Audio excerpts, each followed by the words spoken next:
In this episode, you'll discover how to improve your rowing ratio while you're doing strength training in the gym. Feel the grip of the oar handle, smooth yet firm in your hands. Taste the salt of your own sweat and the occasional splash of water. It's all part of the journey. Welcome to another episode of Faster Masters Rowing Radio. Each week, our host, Masters rowing coach Rebecca Caro, dives deep into the world of Masters rowing. Whether you're on the water or in the gym, join us to become a faster master. Let's go rowing. Hello, everybody. Lovely to be back again. And today we're going to take a look at how rowing can be supported and improved by work that you do in the gym, specifically strength training. Now, I am an advocate and have myself been lifting heavy for about 3 years now. And strength training has a lot of benefits, which I'm not particularly going to go into today, except to talk about ratio. Now, in the rowing boat, ratio is the contrast between the power phase and the recovery phase. A lot of people talk about 3-to-1 ratios when you're rowing at a steady endurance UT2 category 6 type pace. As you get closer to race pace, the ratio reduces to around 1-to-1, perhaps a little bit more, but it's more about how you can use the concept of ratio in your strength training that can help with strength training, but will also then translate to your on-water work in the boat. Now, one of the things that as we age, we suffer from is range of movement, range of motion. We find that we get a little more limited, our stride gets a little shorter, our muscles and tendons don't have the same range as we had when we were younger.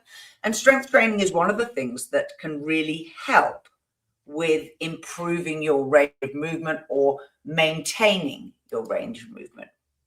So let's think a little bit about how weightlifting works. Visualize yourself in the gym holding a small dumbbell in each hand. What you're going to do is a bicep curl. So you start with your arms extended by your side while holding the dumbbell, and you lift up your wrist, you leave your elbow at the same height, and your wrist comes all the way up so the dumbbell finishes at your shoulder, and then you straighten your arm and lower it again. Within that one lift, there are two parts where you're under strain and you're lifting the weight, and then when you're returning the weight back down to the starting place. So the concentric part is when you're lifting the weight, you are shortening particularly your bicep muscle and making it work in order to lift the weight. And then as you lower the weight back down, it's called eccentric lifting, because you are lengthening the muscle. So you've contracted the bicep, and then the bicep then extends as you lower the weight. Now, eccentric lifting is the thing that should be really useful and helpful for us now, because doing that under load, so when you have a weight on the end, is a great aid to improving your range of movement. And you can then build the rowing ratio into your strength training. What do I mean by this? The braking effect that you use to control the lowering of that weight allows you actually to have greater force production. A really good example of this is if you are trying to do chin-ups. Now, when we're doing lifts with small weights, you can often do many repetitions. But you may find that if you're lifting quite heavy and you're just doing your arms, the difference between your last successful lift and the one where you fail is massive. Whereas often with your bigger muscles, your legs and your back, you can often do 3/4 of a lift and then strain to complete it. Chin-ups are a great example, because you can do a whole load of chin-ups and then you can't even get to 90 degrees and you fail. So one of the ways to improve your strength in doing a chin-up, and particularly if you can't do any chin-ups at all, so to build up your strength when you're first starting to learn how to do it, is instead of trying to do a chin up by starting with your arms extended and pulling your chin up over the bar, start in the chin up over the bar position. So you've got your muscles are already tight, they're shortened, they're concentrically lifted, and then lower your body weight very, very slowly and do the eccentric lift and then stop. And you will gain strength, more strength from that slow eccentric muscle lengthening under load. And that will help you to get to a point where you can do your first concentric lift. And this is the sort of principle that we want to be taking on to using ratio as part of our strength training. Roughly 3-to-1 ratio works for most lifts, particularly the big muscle ones. You might find for your arms that you want to do 2-to-1. And the heavier weight you can manage and the greater ratio, the more you're going to be working this braking effect as you slowly return the weight back down. And you'll find that you can do fewer reps like this than if you're just doing a 1-to-1 ratio of lift and recover. So how does this help with improving our range of movement? What we're going to do is talk about how to build it in to lifting heavy, while also thinking about the range of movement that we want to improve. Now, the classic example here is to take a difficult lift like a squat. So you have some weights, maybe you're holding them at shoulder, you have an Olympic bar and it's loaded. And what you're going to do is you're going to stand with your feet apart and you're going to squat down. It's a bit like going on the recovery to the catch position. And then you drive your legs straight and you stand back up again. Now, getting a deeper squat, so getting, for example, you might have a goal of getting to a 90-degree squat where your butt is horizontal with your knees to the ground, or even a deep squat where your bum comes even closer to your heels. As you can tell, that's a nice parallel with the positions that we hope to get into in the rowing stroke. Deep squats are not easy to do. And when I was first taught how to do them, we did them with a broom handle or a bamboo, unloaded, just in the position so that you practiced going down and up, getting into the correct positions before we even started putting any weights on. So I'm going to give you a 6-week challenge. Can you improve your range of movement in a really difficult lift like the squat, and also incorporating ratio into your strength training?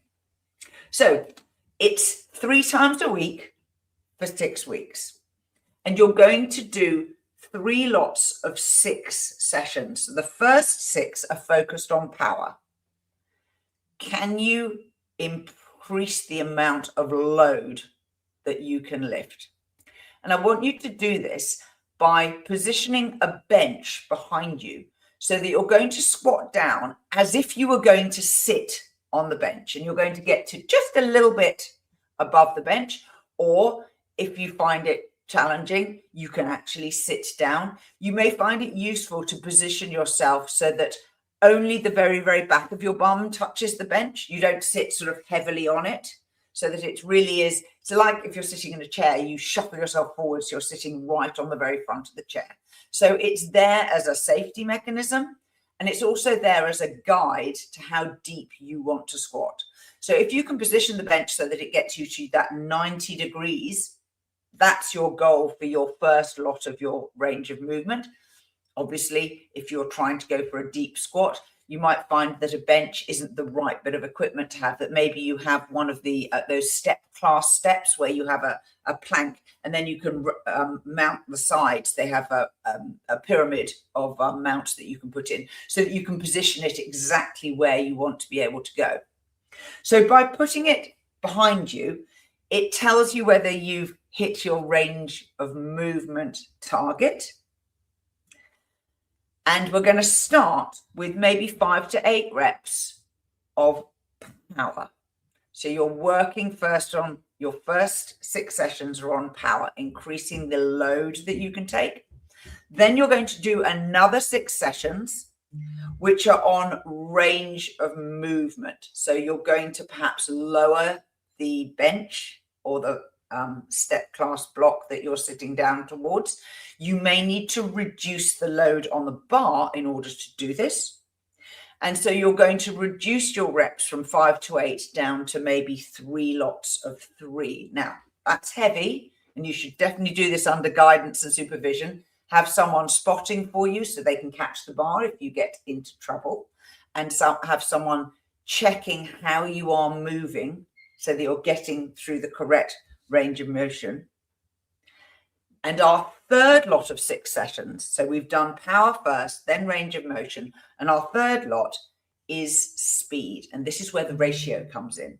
So what you're going to do is you're going to lower for 3 and then push up fast for 1. So that the concentric lift is your 1, and then you come down 1, 2, 3.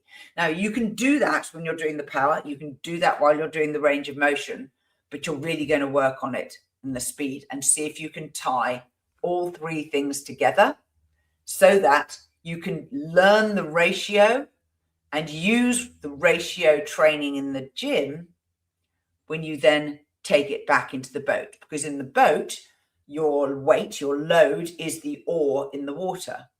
And can you then accelerate the tip of your spoon from catch to finish faster and more consistently? So you're doing your concentric under load and take the strength that you've gained from the gym into the boat. And you may find that for any given stroke rate, you learn how to push the oar faster through the water so that you have more time on the recovery. So you increase your ratio thanks to your work in the gym. Now, I hope that's an idea that you might enjoy doing. Please think about joining our newsletter. There are over 7,000 people who get it every week. You'll find it on the Faster Masters website. Till next time. We are part of the RowingChat podcast network. Please tell your fellow rowers about the show. If you've learned just one helpful thing from today's episode, please consider supporting the show for as little as $1 per month by visiting fastermastersrowing.com/podcast.